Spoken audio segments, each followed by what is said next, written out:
Could have sworn there's only 4 people. Yeah. Yeah, that's a good show. Recording. Hello, Conlon, and my speech is about Middle Eastern tension. So, if you like history like I do, and especially Middle Eastern history, then there's always an important question to who is to blame for the violence and tension during the Palestine Mandate. You may ask, why is this important? Well, you can relate to all the tension and violence that is occurring now. So let's begin with some background knowledge. So the Palestine Mandate was created in 1919 for Britain to control the area and create a government for the Arabs and the Jews.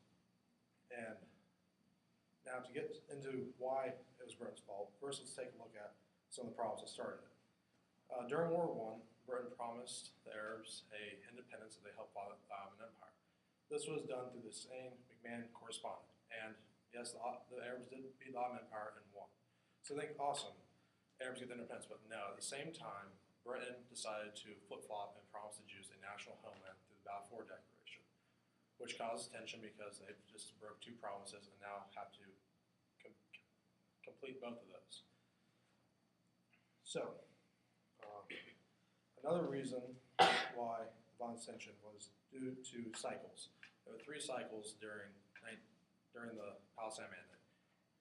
They happened 3 alleles, which were mass immigration of Jews, violence, and then a doctrine that the British came out to help the violence and the alleles. And for some reason, those 3 cycles never worked. And I'll prove it with cycle 3, which I'll talk about in a little bit. So yeah. So cycle 3 was between 1931 and 1939. Started with a 5th allele, which was 300,000 immigration, unlimited immigration of Jews into Palestine, into a country that was already very difficult to live with because of the land restrictions that they're fighting over between Arabs and Jews. Because of this, and all the jobs being taken by the Jews with a new 300,000, the Arabs just decided they had enough and started the 1936 Arab Revolt, which killed many Jews and Arabs, including British people in Parliament buildings. This was, once again, Britain's fault because another reason why the tension kept escalating because they never controlled the alleles, which are the immigration of Jews into Palestine.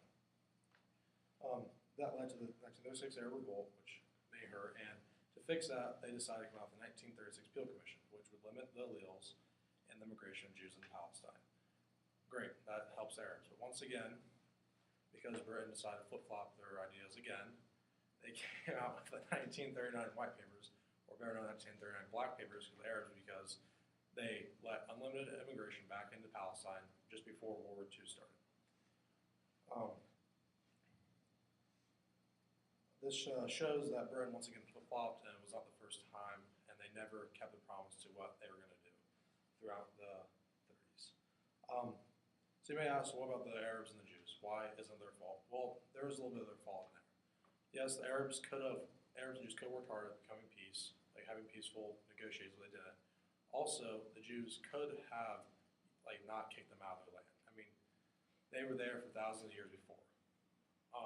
Also, with that, the Jews did offer jobs to Arabs, but the Arabs did refuse because they didn't want to be under Jewish hierarchy. Also, with Britain supporting the Jews and achieving this goal, the Jews would never be able to get to Palestine. So basically, Britain from day one has caused this problem because no other government would have backed the Jewish people in getting Palestine. Also, as a reason Britain flip-flopped, essentially they kept flip-flopping between getting towards World War II because they knew with Hitler and the Nazis that the Jews would always be on the support because they were allies and against anti-Semitic people like the Germans. So they needed the Arab support because they didn't want to fight a 2-front war. So they flip-flopped again and started supporting the Arabs right before World War II at 1940, like a couple months before. These flip-flops were used for personal gains because they needed the allies, so they wouldn't have more fronts to fight on. So let me reiterate, it was Britain's fault because they flip-flopped, did not keep promises, and when they tried to fix the problem, they created conflicting documents that just caused the problems to escalate more and more and more until 1939. 1936 revolts, and so on. So that is why it's Britain's fault for the violence, intention, and the Palestine Mandate, and that is why you can look at it today and see between Syria, Palestine, and all those other countries that you can all relate back to Britain's fault and their not being able to control the Leos and the cycles during 1930s. Thanks.